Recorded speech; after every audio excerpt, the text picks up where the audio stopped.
जय श्री राम। स्वागत करते हैं आप सभी दर्शकों का अपने इस चैनल में पाकिस्तानी हिंदू रिएक्शन 2.0। कैसे हैं आप सभी लोग? उम्मीद करते हैं आप सभी लोग ठीक होंगे।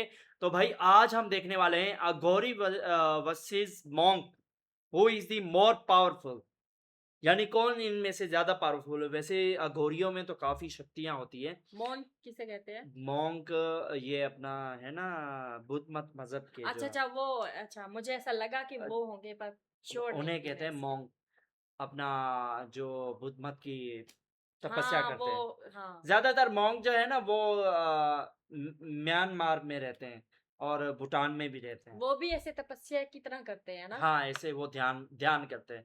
तो पहले हम वीडियो देख लेते हैं, उसके बाद फिर बात करते हैं। बने रहे हमारे साथ इस वीडियो के एंड तक। चलो जी। एक अघोरी के अंदर इतनी शक्ति होती है कि वो मरे हुए इंसान को भी जिंदा कर सकता है। अगर आप किसी अघोरी की आंखों में देख लो तो आप अंधे हो सकते हो। ऐसी चीजें आपने बहुत बार सुनी होंगी। पिछली बार जब मैं एक अघोरी से मिला था, मुझे लगा था मैंने स्पिरिचुअलिटी का सबसे एक्सट्रीम फॉर्म देख लिया है। एक इंसान जो मौत के बीच जीता है, जिसके लिए मौत, भूख, डर कुछ भी नहीं। उस दिन मुझे लगा शायद सच तक पहुंचने के लिए इंसान को सारे नियम तोड़ने पड़ते हैं। एक ऐसा रूप लेना पड़ता है जिसमें मोक्ष ही सब कुछ है, और उस तक पहुंचने के लिए किसी की भी कुर्बानी देनी पड़े तो बड़ी बात नहीं। पर क्या स्पिरिचुअलिटी सिर्फ नियम तोड़ने का नाम है? आज मैं उन लोगों के बीच हूँ जो कोई नियम नहीं तोड़ते, बल्कि उनके हर एक काम का एक नियम होता है। इन्हें हम मंक कहते हैं। ना कोई क्रीमेशन ग्राउंड, ना कोई चीख, ना कोई शोर, ना कोई क्योस, सिर्फ नियम, डिसिप्लिन और शांति। दो बिल्कुल अलग रास्ते, लेकिन मंजिल शायद एक ही। लोग सोचते हैं अघोरी सबसे शक्तिशाली है, लेकिन क्या ये सच है, या ये मंक्स असलियत में उनसे भी आगे हैं? यही समझने के लिए मैं आया हूँ लद्दाख। आज मैं इनसे बात करूंगा और समझूंगा कि मंक का ये असली वीडियो मतलब पर क्या मूवी होता हो रही है। है। अघोरी और मोंक दोनों के ऊपर है। जीवन की शैली मतलब कि ये जीवन को जीना सिखाते हैं मोंक। इंडिया वो जीवन से एक आगे ऐसा का देश सिखाते जहां हैं। मेडिटेशन हर धर्म का बहुत ही इम्पोर्टेंट पार्ट है। यहाँ हर धर्म में मेडिटेशन अपने अलग अलग साधु संत या मंक्स होते हैं जो जीवन जीते हैं मृत्यु को समझने के लिए, मृत्यु को समझने के लिए जीवन जीना। और परमानंद को अपना पूरा जीवन समर्पित करते हैं। इन्हें वो सच समझना होता है जो आंखों से देखा नहीं जा सकता, कानों से सुना नहीं जा सकता और मुंह से बताया नहीं जा सकता। आज मैं आपको ऐसे ही कुछ मंक से मिलाऊंगा और बताऊंगा कि ये क्या करते हैं, कैसे करते हैं, और सबसे इम्पोर्टेंट क्यों करते हैं। भगवान बुद्ध,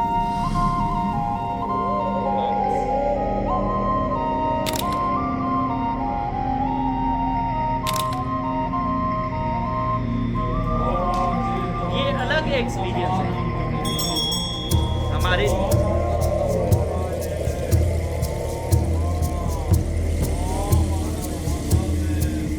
संसार को छोड़ के जो ध्यान साधना करने वाले और अपने मनुष्य की रूल के हिसाब से शिक्षा दीक्षा लेने वाले, उसी को मोंग्स कहते हैं आज। तो एक साधु और मंक में कोई डिफरेंस होता है या दोनों सेम ही होते हैं?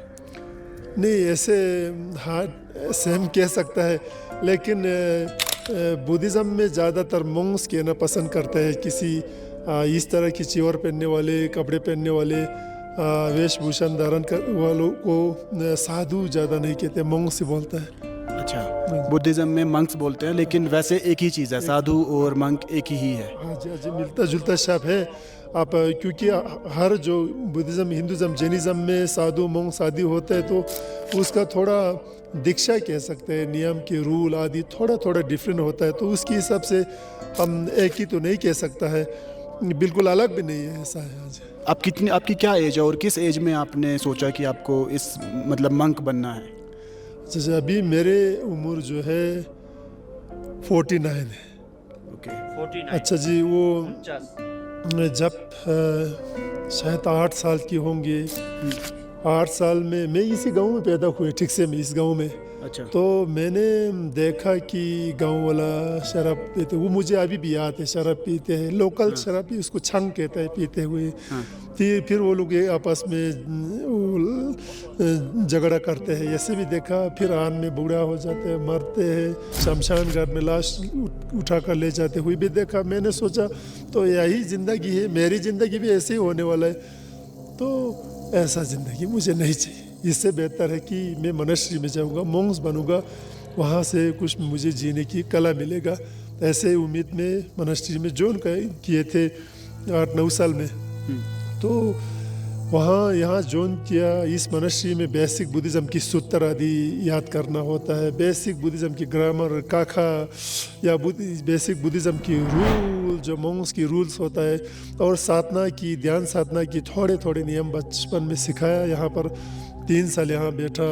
उसके बाद में मेरे पिता, अब मैं अपनी निजी बात करूँ तो मेरे पिता जो है वो ATVF में थे, तो शायद उन्होंने उस समय बहुत कुछ देखा होगा। भारत के अनेक हिस्से में ड्यूटी करने गए थे, उन्होंने देखा होगा। उन्होंने कहा कि आप वहाँ जाए, साउथ इंडिया में कर्नाटक में मैसूर डिस्ट्रिक्ट में बड़े मॉनेस्ट्री है, वहाँ जाकर बुद्धिज़्म की को ज़्यादा से ज़्यादा पढ़ना चाहिए। बुद्धिज़्म की बड़े बड़े किताब होते हैं, ग्रंथ होता है, उसको पढ़ने के लिए वहाँ जाना चाहिए। तो मुझे वहाँ बैठा, वहाँ कई साल बैठा, करीब 20 साल बैठा। उसके बाद मेरे पिता ने हिंदी इंग्लिश पढ़ने के लिए बार बार बोलते थे। उस समय टेलीग्राम या फ़ोन बंद तो नहीं होते थे, मोबाइल चिट्ठी आते थे। तो मैं बनारस में संपूर्णानंद में संस्कृत पढ़ने के लिए 5 साल गया। अच्छा। गंगा के पास एक स्कूल है संपूर्णानंद बोलकर, उसमें बुद्धिज़्म की कुछ किताब तो नहीं होते, खासकर महाभारत, रामायण, मेघनाथ यानी कालिदास की आदि संस्कृत के अनेक या श्लोक स्टंजा में होता है, इस तरह की किताब, और पाणिनि सूत्र आदि। तो उससे मुझे ये फ़ायदा हुआ कि बुद्धिज़्म की किताबों में कैसे बुद्धिज़्म, हिंदुज़्म, जैनिज़्म में बहुत कुछ मिलता जुलता है। अब मैं आपको मंक्स के बारे में कुछ फैक्ट्स बताता हूँ। ये ज़्यादातर मंक सुबह 4 बजे उठते हैं, यानी कि सनराइज से भी पहले, वो भी बिना किसी अलार्म क्लॉक के, क्योंकि इनका कहना है कि इनकी आत्मा समय के हिसाब से चलती है। अच्छा, ये जो है साफ सुथरे हैं, अघोरी जो होते हैं उनका कुछ नहीं कह सकते, वो जो ये आप सबसे अलग बजाते हैं, इसका कुछ मतलब होता है? हाँ, ये जो है प्रेयर से पहले बजाते हैं। जो 2 मंक्स यहाँ पे होते हैं, तो इसको बजाने का मतलब जो सारे जो मंक्स है वो अपने रेजिडेंस पे होते हैं सुबह। जब प्रेयर शुरू होने से पहले यहाँ बजाते हैं 3 बार। इसके 3 बार होते हैं, तो इसको बजाने से तो सारे मंक्स को गैदर करने के लिए ऐसा कुछ मैसेज देता है। ऐसे आप वैसे डेली कितने बजे सुबह उठते हैं और रात को कितने बजे सोते हैं? हाँ, तो वैसे तो मंक्स के तो अलग अलग रूटीन होते हैं। तो मेरा मान लो तो मैंने सुबह लगभग 5:30-6 बजे उठते हूँ। तो उसके बाद रात को आप रात को सोते कितने बजे आप? रात को तो कभी कभार 9, 9:30, 10 बजे कभी सोते हैं। और आप फ़ोन वगैरह यूज़ करते हो? फ़ोन पे कुछ? हाँ, तो आजकल तो मॉडर्नाइज हो गए, तो उसको भी कई सारे मॉडर्न सोशलाइज होना पड़ता है। तो यहाँ पे सोशलाइज होने के लिए तो कई सारे यहाँ पे कुछ भी, यहाँ पे आजकल पूरा इंटरनेट का ज़माना है, तो फिर सारा कुछ अपडेट वगैरह भी। तो आपका ऐसे मन नहीं करता, जैसे हमारी जैसे लाइफ है नॉर्मल लोगों की, तो हमारी तरह घूमना फिरना, मूवी देखना, मज़े करना, आपका ऐसा मन नहीं करता? हाँ, मैं कभी कभार, क्योंकि आप तो बहुत यंग हैं, तो इसलिए कभी कभार करते हैं, बस थोड़ा बहुत स्पोर्ट्स वगैरह भी कभी कभार खेलते हैं बस। अच्छा, आपस में ही? हाँ, आपस में ही। अच्छा। हाँ जी। अच्छा, आपको मतलब जो ये मंक वाली लाइफ, आप किस उम्र में आपने सोचा कि मैं मंक बनूंगा? वैसे तो बचपन में बना था। तो बचपन में वैसे भी उतना तो सोच तो होता नहीं, उतना मैच्योर तो होता नहीं। पर कभी कभार कुछ बच्चे जो यहाँ पे फैमिली के फोर्स के दौरान यहाँ पे मोनेस्ट्री में भेजते हैं, कुछ बच्चे होते हैं कि जो अपने इंटरेस्ट खुद से आते हैं, इंटरेस्ट होके मैं मंक्स बनना चाहता हूँ। खुद से आए थे? हाँ, मैं तो खुद से आया था। हाँ जी। और एक बात और बताओ, कभी आपको ऐसा लगता है कि यार इसमें मज़ा नहीं आ रहा, नॉर्मल ज़िंदगी ज़्यादा अच्छी है वैसे लोगों की? मुझे तो कभी ऐसा ख्याल आता है, कुछ मांस को ख्याल आते हैं ऐसा कुछ, तो फिर वो बीच में ही मांस को छोड़ के फिर घर वार बसा लेते हैं। आपको नहीं आता कभी? मुझे तो अभी तक नहीं आया, तो इसीलिए मैं तो अभी भी यहाँ पे मॉन्क्स पे हूँ। ड्रेस मॉन्क के ड्रेस पे, इसलिए। जो जैसे साधु लोग होते हैं, उनके पास वो बोलते हैं कि उनके पास कुछ शक्तियाँ होती हैं, पूजा पाठ करते हैं, किसी के साथ कुछ मान लो मेरे को भूत दिखाई देते हैं या मेरे साथ कुछ गलत होता है, तो साधु जो होते हैं वो पूजा करते हैं, ठीक कर देते हैं। ऐसे आपके पास भी कोई शक्तियाँ होती हैं? मुझे नहीं मालूम जी। पहले मैं भी यकीन नहीं करता हूँ। मेरे साथ कुछ घटना घटी, जैसे क्या गाँव में मैं यहाँ पर जैसे आपके पंडित लोग जो है कि बच्चों की या बाढ़ चार्ट लिखते हैं, या शादी वादी में कुछ लिखते हैं, कुंडलिनी मैच होता है और नहीं, ये सब लिखते हैं, या कोई मरते हैं तो उसके विषय में क्या क्या पूजा करना चाहिए से। यहाँ पर लद्दाख में ठीक से मैं इस एरिया में मैं लिखता हूँ ये सब। तो कोई भी यहाँ पर बच्चे पैदा होगा मेरे पास आएगा। हाँ, को तुरंत आएगा ये निश्चित नहीं, कुछ एक हफ्ते के अंदर आएगा उस लिखने के लिए। कुछ शादी वादी होगा तब भी आएगा। जब मरेगा तो तुरंत आएगा। या अच्छा जी, तो जब मैं बहुत सुबह उठता हूँ, आदत हो गया, मैं बहुत सुबह उठता हूँ, 4 बजे के आसपास उठता हूँ, शाम को जल्दी सो जाता हूँ, 8 बजे के आसपास सो जाता हूँ। तो सुबह 4 बजे के आसपास उठता हूँ तो थोड़ा पूजा करता हूँ और जो विपासना ध्यान साधना भी थोड़े करते हूँ। कभी मूड हो तो ज़्यादा करता हूँ, मूड नहीं है तो बस चैंटिंग ज़्यादा करता हूँ, विपासना थोड़ा कम करते रोज़। तो 1-2 बार ऐसा हुआ कि घर के पास में एक बिल्ली आके जोर से रोया। ऐसा होता है। मुझे ऐसा कुछ अजीब नहीं लगा, शायद वो तकलीफ में हो या क्या हो पता नहीं। अकेले बिल्ली, कोई बिल्ली आके, उसके आधे घंटे के बाद कोई गांव से आया, कोई मार गया, तो आपको कुछ ऐसा क्या करना चाहिए, ऐसा बिल्ली के रोने के बाद? हाँ जी, हाँ जी। अच्छा। बिल्ली, तो ये एक बार हुआ। फिर कुछ दिन की बात, यानी कुछ महीने की बात, अब 2 बिल्ली मेरी डोर के पास आके जोर से लड़ाई किया, रोया। फिर भी वही 4 से 5 बजे के बीच में। फिर सुबह यानी 7 बजे के आसपास फिर गांव से कुछ आया कि कोई मर गया, आपको वहाँ आना या कुछ लिखना है, क्या पूजा करना है, कैसे अंतिम संस्कार कैसे करने, ये सब। तो तभी मुझे कुछ अजीब लगा, शायद ये गाँव वालों को पता है कि जो भी मरता है उसको भी पता है कि यार मैं मरेगा तो मेरे लिए वो मोंक्स आएगा या वो कुछ लिखेगा या कुछ रिचुअल्स करेगा, ऐसा। तो मुझे लगा कोई आदमी जो स्थूल शरीर छोड़ते हैं, यानी स्थूल शरीर यानी सॉलिड शरीर छोड़ता है, तो सूक्ष्म शरीर जो है वो शायद आते हैं। तो हम तो नहीं देख पाते, या बिल्ली कुत्ता आदि देख पाते हैं, उस एनर्जी को फील करते हैं, आत्मा को फील कर पाते हैं, ऐसा मुझे लगा। शायद निश्चित ऐसा है, ऐसा बहुत कुछ है। आप जैसे आपने कहा कोई बीमार हुआ तो हम ठीक कर सकते हैं, नहीं ठीक कर सकते हैं, कुछ हद तक मेरे ख्याल से ठीक कर सकता है, ठीक होते भी है। ऐसा मैंने भी कुछ किया, ठीक हुआ। ऐसा इतना तक नहीं, किसी कपिल को जो बच्चा नहीं हुआ, दिल्ली में गया, इधर गया उधर गया, बहुत कुछ किया तब भी बच्चा नहीं हुआ, तो उसको भी कुछ रिचुअल करके बच्चा हुआ। ऐसा बहुत सारे हैं, आप गाँव में रिसर्च कर सकते हो, पूछ भी सकता है कि ऐसे ऐसे। और जो बीमार है, अब कैंसर वाला बीमार है तो शायद मेरे ख्याल से उसको ठीक तो नहीं कर सकते, लेकिन उसको जब तक वो जिएगा वो खुशी से जिएगा, इतना तो हम उसको सलाह दे सकते हैं ना जी, कैसे जीना है। लेकिन जो कोई जो या पॉजेस हुआ कह सकते हैं बुरे आत्मा के माध्यम से, या कोई छोटे मोटे बीमार हो, या किसी को जीने के मन नहीं, आप सुसाइड करने के मन है, ये सब हम ठीक कर सकते हैं, ये सब हम ठीक कर सकते कह सकते हैं। क्योंकि ऐसा मैंने बहुत लोगों के साथ किया, चाहे आर्मी में हो, चाहे स्कूल के बच्चे हो, चाहे कॉलेज के बच्चे हो, चाहे यहाँ की गांव वाला हो, चाहे यहाँ की काम करने वाले जो है बाहर से आया हुआ, जम्मू या नेपाल से आया हुआ, बहुत लोगों को ऐसा होते हैं जी। मैंने बहुत लाश देखा सिक्किम में, लद्दाख में बहुत लाश देखा, तो तुरंत मर गया। तो उसकी बात आप वहाँ पहुँचता है, आपको बुलाता है, वहाँ पहुँचता है तो कुछ अजीब फील होता है जी, अजीब फील होता है, आपके शरीर में छूते हुए ऐसा फील होता है।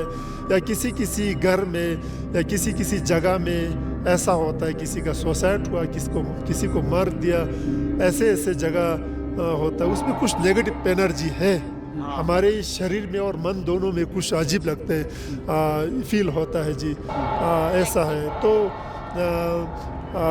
किसी ने मुझे कहा कि उसकी घर में खिड़की से कुछ देखते हैं, कोई से देखते हैं? हाँ जी, कोई अजीब चेहरे वाले भूत प्रेत जैसे ऐसा देखता है। तो मेरे पास आया, उस बच्चे ने बोला ऐसे ऐसे देखता है, मैं उस रूम में नहीं सोना। तो उसकी माँ ने भी बोला, पहले ऐसे बोलते थे, हम लोग यकीन नहीं करते, एक बार मैंने भी देखा। तो उसके पिता ने भी बोला, मैंने भी देखा। तो ठीक है, तो मैं आऊँगा वहाँ पर।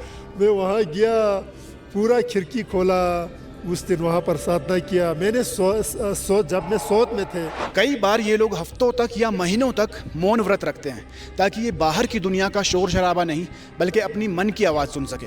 नेचर की सबसे करीबी रिलीजन या कहो या सत्य की सबसे करीबी रिलीजन तो मुझे बुद्धिज्म ही लगता है। क्योंकि आप देखो, जहाँ जहाँ बुद्धिज्म है, जहाँ जहाँ बुद्धिज्म, जैसे लद्दाख आप एग्जाम्पल रखो। भारत में बहुत राज्य है, हर राज्य में अच्छे लोग हैं, लेकिन मेजोरिटी के हिसाब से देखो तो आप तो कहते तो है आप राम राज्य है ना जी। लेकिन मुझे तो ऐसा लगता है कभी कभार यूरोप सच में राम राज्य है। वो सुना है किसी बात भी कुछ भूल गया तो वो वापस देते हैं। दुकान में किसी गांव में दुकान में आदमी भी नहीं बैठते, पैसा रखो सब्जी और राशन लेकर जाओ। ऐसे समाज शायद देवलोक में यही होगा, ऐसा ही होगा। ऐसे समाज से वो सोच कहाँ से आया, ऐसा किसने सिखाया उनको, ऐसा संस्कार किसने दिया? तो अद्भुत है ना। ऐसा भारत में मुझे महसूस नहीं होता, लेकिन थोड़ा बेहतर है तो सोच भी नहीं सकते। अब जाओ ना दिल्ली एयरपोर्ट के आसपास या रेलवे स्टेशन किसी, आपको खा जाएगा जी। तो मुझे राम राज्य नहीं लगता। जो हाँ किसी जगह में बहुत अच्छा है, लेकिन उसकी तुलना में लद्दाख कई बेहतर अच्छा है। चाहे टैक्सी वाला हो, चाहे एयरपोर्ट में हो, चाहे आम लोग हो। ये बुद्धिज्म क्या असर, यहाँ की संस्कार की असर है, यहाँ की रिलीजन का असर है। और जहाँ बुद्धिज्म है वहाँ पेड़ पौधे आदि को तोड़ देना, नदी इधर से उधर मोड़ना, पहाड़ को इधर उधर करना, ऐसा कभी नहीं करता है। नेचर को छेड़छाड़ ज़्यादा नहीं करता है। बुद्धिज्म नेचर को बहुत प्यार करता है। तो नेचर की सबसे करीबी, और जो मैंने सत्य की सबसे करीबी इसलिए कहा है कि ये बुद्धिज्म मन को बहुत इम्पोर्टेंट मानता है।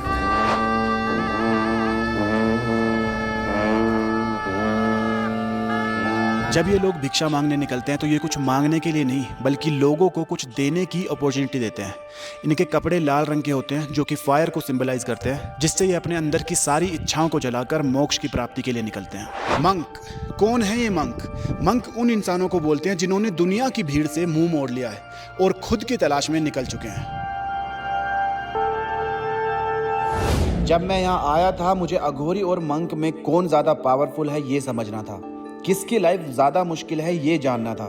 पर आज समझ आया ये सवाल ही गलत है। चाहे अघोरी हो, साधु हो या फिर मंक, इनमें एक चीज कॉमन है, वो है इनकी दृढ़ इच्छा। इन सभी लोगों को सिर्फ मोक्ष को पाना है, उसके लिए जो हो सके ये करने को तैयार है। ना कोई मोह माया है, ना कोई इनका अपना। हम लोग सोचते हैं पूजा कर लो तो भगवान को खुश कर लिया, लेकिन इन लोगों की सुने तो भगवान को प्राप्त करने के लिए बहुत कुछ त्यागना पड़ता है। मुझे अभी भी समझ नहीं आता कि जिस रास्ते पे ये लोग हैं वो सही है या जिस पे हम लोग हैं वो सही है। क्या मोक्ष इतना इम्पोर्टेंट है कि दिया हुआ जीवन ही त्याग दें? क्या इस रास्ते पे चलकर असलियत में कुछ हासिल होगा या ये सिर्फ इनकी सोच है? क्या मौत के बाद कुछ नहीं है या फिर बहुत कुछ है? लेकिन हाँ, यहाँ आकर मुझे इतना समझ आया कि स्पिरिचुअलिटी भागना नहीं सिखाती बल्कि रुकना सिखाती है। रुक कर देखना कि असली जंग बाहर नहीं अंदर चल रही होती है। शायद ये वीडियो अघोरी और मंक के बारे में नहीं, हम सब के बारे में था। जरा सोचो इस बारे में और कमेंट करके बताओ कि जीवन अच्छा है या फिर मोक्ष। मिलेंगे फिर न्यू वीडियो में। जीवन भी अच्छा है और मोक्ष भी अच्छा है। अच्छा, ये चीज मतलब कि भगवान श्री कृष्ण जी से पूछी थी अर्जुन ने। अर्जुन जी ने पूछी थी कि अगर कुछ भी करना, मतलब कि कभी कभार हमसे इस तरह के काम हो जाते हैं तो ईश्वर को नहीं पसंद होते, हमसे हो जाते हैं। तो ऐसा नहीं हो सकता कि हम कुछ भी ना करें और तपस्या में लीन हो जाएं भगवान की। तो उस वक्त भगवान श्री कृष्ण ने कहा था कि वो भी सही है, लेकिन मुझे सबसे ज्यादा जो पसंद है, जीवन पसंद है ना, वो मतलब कि ये कर्म करने वाला जीवन जो है वो सबसे ज्यादा पसंद है। अच्छे कर्म करो तो मतलब कि आपसे हो जाते हैं, आप तो नहीं करते ना। आपकी मतलब कि भगवान जो है आपके मन से जुड़े हुए हैं। आपका मन मतलब कि कैसा है, मेला है, अच्छा है, बुरा है, कैसा है, प्यारा है, जो भी है, एहसासी है, तो वो भगवान जो है आपके मन से कनेक्टेड है। आपने जो भी कार्य किया, जो भी काम किया, वो किस भाव से किया, उस भाव को भगवान देखते हैं। बिल्कुल। आपने किसी कोई भी कार्य किया कि किसी को नुकसान पहुंचाने के लिए क्या, मतलब कि वो भाव रखा कि किसी को नुकसान पहुंचे, ठीक है, वो भाव भगवान पहचान लेते हैं। आपने बिल्कुल। कोई काम ऐसा किया, मतलब कि भाव ये रखा कि उसका भला हो जाए, लेकिन उसका भला नहीं हो पाया, लेकिन भगवान तो देख रहा था ना भाव। मेरे ख्याल से पता है मैं क्या सोचती हूँ, मैं कहती हूँ मतलब अघोरी जो बनते हैं वो भला ना करे। इंसान जो है वो दूसरों के साथ अच्छा अच्छा करे, किसी की बुराई ना करे और किसी के बारे में बुरा ना सोचे। मैं इस चीज को ज्यादा सोचती हूँ।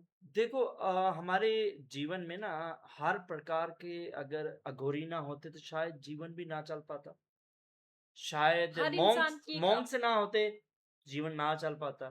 बिल्कुल। तो ये अघोरी, भूत, प्रेत, पिशाच, मनुष्य, मतलब कि परमात्मा, ये सारा कुछ मिलके एक ब्रह्मांड बना हम्म, बना है ना। तो अगर इसमें से एक चीज भी मिस हो जाती तो शायद ये सृष्टि उतनी अच्छी ना बन पाती। हम्म, अब देखो ना, झूठ बना है, हम कहते थे ये चोरी डकैती झूठ फ्रॉड वगैरह कुछ भी नहीं होता, तो शायद ये दुनिया बनती ही ना। बिल्कुल। ये देखो अच्छी ना, बात की। अब आप कह रहे हो कि अघोरी नाम बने, तो वो क्या पता ये नहीं नहीं दुनिया मैंने का एक एक कोना ऐसा हो जिसका पिलर जो है वो अघोरी हो। अगर अघोरी ना होते तो वो जहाँ, मतलब कि कोना वो गिर भी जाए, हम्म, और उस कोने के गिरने की वजह से शायद पूरी सृष्टि गिर जाए। जी बिल्कुल। मैंने ये नहीं कहा कि अघोरी जो है वो ना बने, हाँ, बने।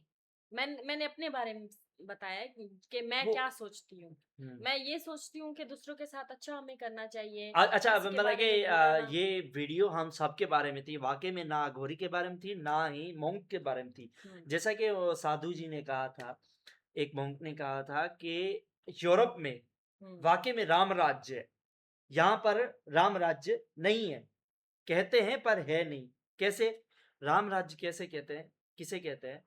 आप अपनी शॉप को ऐसे छोड़ सकते हो जहां पर, बिल्कुल नहीं। शॉप को छोड़ो, एक ये चीज है, ये चीज, ये मतलब कि चिपस्टिक है फोटो को लगाने के लिए, ये चीज आप कहीं सड़क पर रख सकते हो इतने विश्वास से कि ये मुझे 10 दिन के बाद मिलेगी, या बिल्कुल भी नहीं।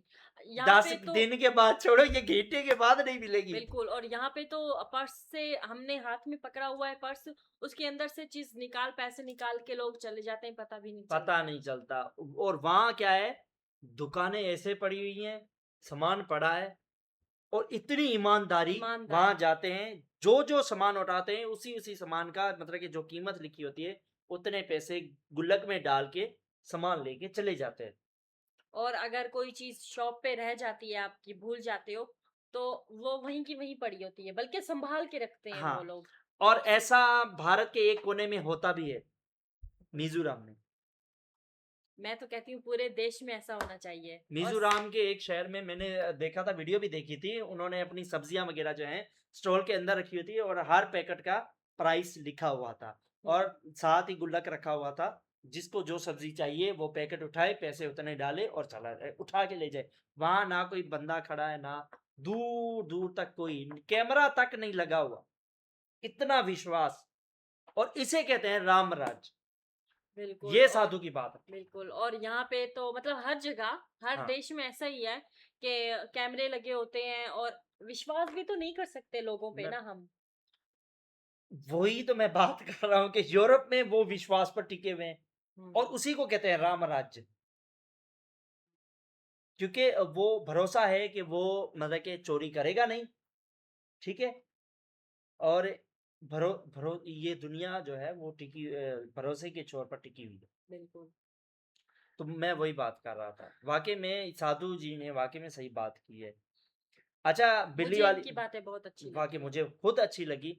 बिल्ली वाली बात की जाए तो हाँ, मैंने मेरा खुद एक्सपीरियंस है। कभी कभी रात को हम बाहर सोते हैं ना, वैसे मैंने भी खाट ये पे, चीज सुनी है। सोते थे, हम रात में सोए हुए थे, तो एक दिन अचानक ना बिल्लियों की बोलने की आवाज आई। सेम ऐसा लगा कि जैसे कोई दो इंसान बातें कर रहे हो, अब इतनी रात में कौन बातें कर रहे हैं? मतलब कि मैं भी उठा, देखा तो मतलब कि मेरी खाट के साथ ही बैठी हैं 2 बिल्लियाँ, वो आपस में बातें कर रही हैं। और जैसे ही मैं उठा, वो भाग गईं। और 2-3 बार ऐसा भी हुआ मेरे साथ। मेरा खुद का लाइफ एक्सपीरियंस है। 3 बार हुआ। एक बार भी नहीं, 2-3 बार हुआ कि रात को सोया हूँ, रात के तकरीबन 1-2 बजे हो और उस वक़्त किसी के रोने की आवाज़ आई हो। मुझे लगा कोई बंदा रो रहा है इस वक़्त, और उठा, पता चला कि बिल्ली जो है वो रो रही। और सुबह पता चलता है, ऐलान होता है कि साथ में कोई किसी का मतलब कि स्वर्गवास हो चुका है। तो ये वाक़ई में ये जो है एनर्जी, ये बिल्लियों को और कुत्तों को वाक़ई दिखाई देती है कि किसी की मौत होने वाली है या कोई मरने वाला है। आप ऐसी बातें मत करो। नहीं, ये वाक़ई रियल है। उनको दिखता है, उनकी आँखें वो सारी चीज़ें देख पाती हैं। वैसे मैंने भी ये चीज़ सुनी है हाँ, कि अगर बिल्लियाँ बोलती है, रोती है ना तो कुछ ना वो कुछ एक-दूसरे को बताती हैं कि आज फलान के प्राण निकलने वाले हैं या कोई लेने आया है उसे। या खुद रोती हैं कि आज मतलब कि उसके, हाँ, मैंने एक दिन रोटी खाई थी, आज वो इस दुनिया में नहीं रहे। वो रोती हैं। तो वाक़ई में ये मतलब कि भगवान भी तो कहता है ना, भगवान ने भी तो कहा है ना कि ये भूत, पिशाच ये सब मैंने अपनी भक्ति के लिए बनाए और ये सब मुझी को मानते हैं। मतलब कि ब्रह्मा, विष्णु, महेश ये तीनों एक ही हैं। अब भूत, पिशाच और ये डायन जितने भी हो गए, ये शिव जी की पूजा करते हैं। तो है तो सब एक ही। हम जो मनुष्य हो गए, वो भगवान विष्णु जी की मतलब कि पूजा करते हैं और देवता भी वो भगवान विष्णु और शिव को दोनों को पूजते हैं। ब्रह्मदेव जी को ही पूजते हैं। तो ये होता है। तो यार मतलब कि बातें इतनी थी कि वीडियो ज़्यादा ही लंबी होगी। तो आपको कैसी लगी वीडियो आज की? उम्मीद करते हैं आप सभी को आज की वीडियो पसंद आई होगी। तो वीडियो को लाइक कीजिए, शेयर कीजिए, कमेंट ज़रूर कीजिएगा और आपका लाइफ एक्सपीरियंस कैसा रहा? अगर आपके साथ भी ऐसा कुछ हुआ, मतलब कि दुर्घटना दुर्घटना नहीं इसे कह सकते, हाँ। ऐसा कुछ एक्सपीरियंस हुआ आपके साथ तो कमेंट करके ज़रूर बताइएगा और इसी के साथ हमें फुल सपोर्ट दीजिएगा। मिलते हैं नेक्स्ट वीडियो में, तब तक के लिए जय श्री राम।